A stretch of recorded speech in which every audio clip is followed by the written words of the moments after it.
सफलता एक दिन में नहीं मिलती, परंतु मेहनत करने वालों को एक दिन जरूर मिलती है। रिम डिफेंस एकेडमी की अनुभवी टीम के साथ अपनी तैयारी को बेहतर बनाने के लिए अभी डाउनलोड करें प्ले स्टोर से रिम डिफेंस एकेडमी ऐप। नमस्कार, मैं Ranveer Chaudhary, retired assistant commandant, Rim Defence Academy के यूट्यूब चैनल पर आप सबका स्वागत करता हूं। दोस्तों, आज अपन बात करेंगे रिटन एग्जाम की तैयारी करने वाले बच्चों के लिए बहुत ही इंपॉर्टेंट टॉपिक मैंने लिया है, और यह है टाइम टेबल अपना पढ़ाई का कैसे बनाएं। यानी टाइम टेबल का क्या इंपॉर्टेंस होता है, ये आपको समझना है। इसके बाद टाइम टेबल बनाते समय आपको किन किन चीजों का ध्यान रखना है और कौन सा टाइम टेबल है जो आपके लिए परफेक्ट हो सकता है। वैसे तो हर बच्चे के लिए अलग अलग तरह से टाइम टेबल बनाया जाता है, लेकिन फिर भी मैं आपको इसमें कुछ बेसिक्स बताने की कोशिश करूंगा, जो इंपॉर्टेंट चीजें समझाने की कोशिश करूंगा, जिनका आपको ध्यान रखना है अपना टाइम टेबल बनाते समय। तो जो बच्चे पहली बार चैनल पे हैं, जो बच्चे मुझे पहली बार सुन रहे हैं, वो चैनल को सब्सक्राइब कर सकते हैं अपनी तैयारी को और अच्छा बनाने के लिए। तो सबसे पहले अपन देखते हैं कि टाइम टेबल की आवश्यकता क्यों है। देखिए क्या होता है, बहुत से बच्चों के साथ ऐसा होता है जो मेहनत भी करते हैं, जो पढ़ाई भी करते हैं, लेकिन गलत तरीके से करते हैं। उनका कोई टाइम टेबल नहीं होता है पढ़ाई का। जब मन किया पढ़ लिए, जब मन किया नहीं पढ़े। क्या होता है कि हमारी बॉडी की एक बहुत बड़ी विशेषता होती है कि ये सेम काम को अगर हम सेम टाइम पे अगर करते हैं तो उसका रिजल्ट ज्यादा इफेक्टिव होता है। अगर हम रोज शाम को 6 बजे अगर मैथ्स पढ़ेंगे, आज अगर हमने मैथ्स पढ़ी है तो कल 6 बजेंगे, तो हमारा दिमाग और शरीर मैथ्स पढ़ने के लिए पहले से तैयार होना शुरू हो जाता है।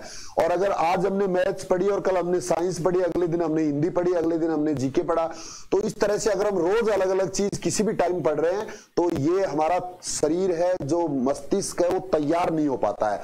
तो इसको तैयार करने के लिए एक ही टाइम पे सेम चीज रोज पढ़ने से उसका काम करने की जो क्षमता है वो काफी बढ़ जाती है, और उसका असर आपको कुछ दिनों में देखने को मिलता है। तो इसीलिए कोई भी काम करने के लिए एक निश्चित समय सारणी होनी चाहिए। पूरे 24 घंटे में आपको एक टाइम टेबल बना के रखना चाहिए, जिससे कि हमारी दैनिक जो आदतें हैं वो सुधर सकें और उससे हमारा माइंड का हम ज्यादा से ज्यादा यूज कर पाए। तो इसलिए टाइम टेबल की बेटा बहुत आवश्यकता है। कई बार हम पूरा दिन हमारे पास पढ़ाई के लिए नहीं होता है, और कई बार हम पूरे दिन पढ़ते रहते हैं, तो वो दोनों ही चीजें गलत हैं। आपको एक निश्चित टाइम टेबल जरूर होना चाहिए, और उससे लाइफ में एक अनुशासन आता है, डिसिप्लिन आता है, जो आदमी के लिए बहुत ही आवश्यक है। अब इसके बाद में है कि पढ़ाई का महत्वपूर्ण समय कौन सा होता है। देखिए, 24 घंटे के अंदर हमें वही काम, अगर मान लो सुबह करना है, वही 2 घंटे काम हमें शाम को करना है। अगर सुबह अगर वो काम हम ज्यादा अच्छे से कर सकते हैं, और सुबह शाम को उतने ही 2 घंटे के अंदर अगर हम वो काम अगर अच्छे से नहीं कर पाते हैं, तो हमें वो टाइम पढ़ाई के लिए देना चाहिए जिसमें हमारी कार्य क्षमता ज्यादा होती है, जिसमें हम कम टाइम में भी ज्यादा रिजल्ट ले सकते हैं। तो जिस तरह से कोई भी काम करने के लिए शरीर थकता है, उसी तरह से हमारा मानव शरीर भी मॉर्निंग से लेके इवनिंग तक कई तरह के काम करने के कारण शाम तक लगभग थक जाता है। और उसके बाद में अगर हम पढ़ने के लिए बैठते हैं तो उसमें हमारी कार्य क्षमता प्रभावित होती है, कार्य क्षमता कम होती है, ज्यादा देर पढ़ के भी हम कम रिजल्ट ले पाते हैं। तो जो सबसे बेस्ट टाइम पढ़ाई का होता है वो मॉर्निंग आवर्स का होता है। अगर आपको कोचिंग नहीं जाना है, अगर आपको बाहर नहीं जाना है, तो जितना जल्दी हो सके उतना जल्दी उठ के पढ़िए। आप सुबह 4 बजे 3 बजे से उठना शुरू करिए, और वो एक दिन में नहीं होगा, धीरे धीरे आदत बनानी पड़ेगी। लेकिन अगर मॉर्निंग में अगर आप 4-5 घंटे अगर कर लेते हैं पढ़ाई, तो आप दिन भर में अगर नहीं पढ़ेंगे तो भी काम चल सकता है। इतना इफेक्टिव टाइम होता है मॉर्निंग का टाइम। तो ज्यादा से ज्यादा अपना टाइम है वो दोपहर को 12 बजे से पहले का पढ़ने का रखिए। उसके बाद शाम को लेट आवर्स में मत पढ़िए। अगर आपकी आदत है रात को पढ़ने की, एक अलग बात है, उसके लिए मैं नहीं कह रहा हूं। उन आदतों को चेंज करने में बहुत समय लगता है, वो अपवाद हो सकता है, लेकिन मेरी सलाह में मॉर्निंग का जो टाइम होता है वो ज्यादा बेस्ट होता है पढ़ाई के लिए, जिसमें वातावरण भी शांत होता है, बॉडी में भी एनर्जी होती है। तो उसका फायदा आपको लेने के लिए पढ़ाई का महत्वपूर्ण समय मॉर्निंग का होगा, और ज्यादा से ज्यादा अपना पढ़ाई का टाइम मॉर्निंग में ही आपको अपने टाइम टेबल में सेट करके रखना है। इसके बाद कौन से समय कौन सा विषय रखे, ये भी बहुत इंपॉर्टेंट होता है। टाइम टेबल बनाते समय आपको ध्यान रखना है कि कौन सा सब्जेक्ट है वो कौन सी टाइम पढ़े। तो जो हमारे इंटरेस्ट का सब्जेक्ट है उसको हम थकने के बाद भी पढ़ सकते हैं, उनको लास्ट के टाइम में रखना है। शुरू के टाइम में हमें वो सब्जेक्ट पढ़ना है जो हमें बोर करने वाला होता है, जिसमें हमें कम इंटरेस्ट होता है, उस सब्जेक्ट को सबसे पहले पढ़िए, जिससे कि जब हम बोर होंगे, जब हम थोड़ा सा नॉर्मल रहेंगे, तो हम इंटरेस्ट वाले सब्जेक्ट को पढ़ेंगे। तो इस तरह से आपको सब्जेक्ट का चुनाव करते समय भी, अगर आपको मॉर्निंग में अगर आप 4 बजे से पढ़ना चाहते हैं तो सबसे पहले वो सब्जेक्ट रखिए जिसमें आपका कम इंटरेस्ट है, पढ़ाई में ज्यादा जोर आता है, उसको मॉर्निंग में जल्दी रखिए, पहले घंटों में रखिए, और बाद के आवर्स में उन सब्जेक्ट को रखिए जो आपको इंटरेस्ट वाले हैं, जिनमें आपको इंटरेस्ट आता है। उनमें अगर आप थके हुए होंगे तो भी ज्यादा रिजल्ट ले सकते हैं। इसके बाद में एक दिन में कितने विषय पढ़े ये आप पे डिपेंड करता है बेटा। अगर आप ट्यूशन कर रहे हैं, कोचिंग कर रहे हैं, तो आपको 3 या 4 सब्जेक्ट कोचिंग में पढ़ाए जाते होंगे, तो उनको लिए 3-4 सब्जेक्ट आपको साथ में लेके चलने पड़ेंगे। जितना कोचिंग में पढ़ाया जाता है, जितना रोज आपको पढ़ाया जाता है, उतना रोज आपको उन सब्जेक्ट्स को जरूर पढ़ना है। अगर आप एक बार पढ़ चुके हैं और अब आप सेल्फ स्टडी कर रहे हैं, तो 2 सब्जेक्ट आपको एक साथ कम से कम लेके चलने हैं। ज्यादा आपकी मर्जी, आप 3 भी रख सकते हैं, 4 भी रख सकते हैं, वो आपकी इंटरेस्ट पे डिपेंड करता है, वो आपके एग्जाम के टाइम पे डिपेंड करता है कि कितने दिन बाद आपका एग्जाम होने वाला है, कैसे आपने पूरा प्लान कर रखा है, 6 मंथ का है, 3 मंथ्स का है या 1 ईयर का है। लेकिन अगर आप सेल्फ स्टडी कर रहे हैं तो कम से कम 2 सब्जेक्ट, उसके बाद में 3 या 4 भी हो सकते हैं।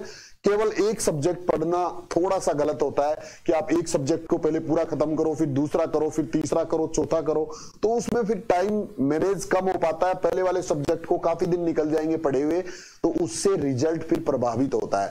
अगर आप सेल्फ कर रहे हैं तो भी आपको 2 सब्जेक्ट मिनिमम, और अगर आप कोचिंग कर रहे हैं साथ साथ, तो आपको जितने सब्जेक्ट कोचिंग में पढ़ाए जाते हैं उन सारे सब्जेक्ट्स को आपको साथ लेके चलना है। इसीलिए मैंने एक टाइम नहीं बताया है, क्योंकि हर आदमी की अलग अलग परिस्थितियां हैं। कोई है जो सुबह से फ्री रहता है, कोई है जो दोपहर को फ्री होता है, कोई है जो शाम को फ्री होता है। इसलिए कोई घंटे मैंने फिक्स नहीं किए इस टाइम टेबल में, लेकिन आपको अपनी सुविधा के अनुसार वो टाइम आपको अपने आप सेट करना है। सिर्फ इन चीजों का ध्यान रखना है। एक बार में हो सकता है बेटा वीडियो समझ में नहीं आए तो 2 बार देखिए, 3 बार देखिए, क्योंकि किसी भी काम को करने के लिए उसकी प्लानिंग वो बहुत जरूरी है। अगर आपने अच्छे से प्लान किया है, अगर आपने अच्छे से उसकी तैयारी शुरू की है, तो वो ज्यादा रिजल्ट देता है। और अगर आंख बंद करके ऐसे ही पढ़ाई में लगे हुए हैं रात और दिन, तो वो रिजल्ट फिर ज्यादा अच्छा नहीं होता है। तो इस तरह से टाइम टेबल में अपना थोड़ा सा टाइम लगाइए। वक्त को इतना वक्त दो, वक्त को इतना वक्त दो कि वो आपका वक्त बदल सके। इसके बाद पढ़ाई से ब्रेक कब और कितना करना है, ये भी बहुत इंपॉर्टेंट है कि पढ़ाई से ब्रेक कितना ले और कब ले। तो सबसे पहले तो हर घंटे में आपको ब्रेक लेना है। एक बार पढ़ना शुरू करने के बाद अलग अलग टाइम होता है, कोई 40 मिनट पढ़ सकता है, कोई 50 मिनट पढ़ सकता है। तो जितना टाइम आप पढ़ सकते हो, 40 मिनट या 50 मिनट इफेक्टिव टाइम, उसके बाद आपको 10 मिनट का ब्रेक जरूर लेना है। यानी कि हर घंटे में 10 मिनट का ब्रेक लीजिए। उस ब्रेक में आपको क्या करना है ये अलग चीज है। घूम सकते हैं आप, पानी वानी पी सकते हैं, फ्रेश होने के लिए जा सकते हैं, कोई गाना सुन सकते हैं, कुछ खा सकते हैं, वो सबका अलग अलग इंटरेस्ट है आप। लेकिन 10 मिनट का ब्रेक आपको 1 घंटे में जरूर लेना चाहिए। उसके बाद आप लगातार इस तरह से ब्रेक लेके 3 घंटे 4 घंटे तक अपना टाइम रख सकते हैं, और उसके बाद में फिर 1-2 घंटे का ब्रेक लेना है। 4 घंटे लगभग हो जाते हैं पढ़ते हुए, तो फिर 1 घंटे का 2 घंटे का ब्रेक आप रख सकते हैं। उसमें कोई दूसरा काम आप कर सकते हैं। और इसी तरह से अलग अलग टाइम होता है, सबके पास अलग अलग समय होता है। तो आपके पास कैसा समय है वो आपको खुद को डिसाइड करना है कि जब आपका पढ़ाई में मन नहीं लग रहा है, जबरदस्ती किताब लिए बैठे नहीं रहना है, उस टाइम आप तुरंत ब्रेक लीजिए। ब्रेक आपको सप्ताह में भी 1 दिन का लिया जा सकता है। जिस दिन 7 दिन में से 1 दिन आपका मन नहीं कर रहा है पढ़ने का, उस दिन किताब बंद कर दीजिए और उसमें दूसरा काम जो आपका करने का मन करता है वो काम करिए, और अपने आप को दोबारा अगले 6-7 दिन के लिए फ्रेश बना लीजिए। इसी तरह से जिस तरह से रिवीजन करते हैं हम, वैसे ही ये ब्रेक भी वैसे ही एक सिस्टम होता है। मस्तिष्क है, ये कोई मशीन तो है नहीं जो रात दिन काम कर सकती है, इसको ब्रेक की आवश्यकता पड़ती है। तो ये आपको समय समय पर अपने आप को ब्रेक जरूर देना है। हर घंटे भी देना है, हर दिन भी देना है, हर महीने में भी देना है, हर साल में भी देना है। तो इस तरह से अलग अलग टाइम पर आपको इसको ब्रेक देना बहुत जरूरी है। इसके बाद में ये बहुत इंपॉर्टेंट है कि मनोरंजन और व्यायाम को कितना समय दे। मनोरंजन होता है जो आजकल सोशल मीडिया पर पूरा उपलब्ध है। आपको जोक पसंद है तो जोक सुनिए, आपको गाना पसंद है तो गाना सुनिए, आपको मूवी देखना पसंद है तो मूवी देखिए। इन सारी चीजों से हटके हम पढ़ाई पढ़ाई अकेली नहीं कर सकते, तो ये सारी चीजें अपने मनोरंजन के लिए भी आपको टाइम देना है और साथ में व्यायाम भी नियमित रूप से करना है। व्यायाम का मतलब होता है कि एक्सरसाइज वगैरह भी आपको नियमित रूप से करनी है। अब वो किस तरह से आपके पास टाइम है वो आप पे डिपेंड करता है।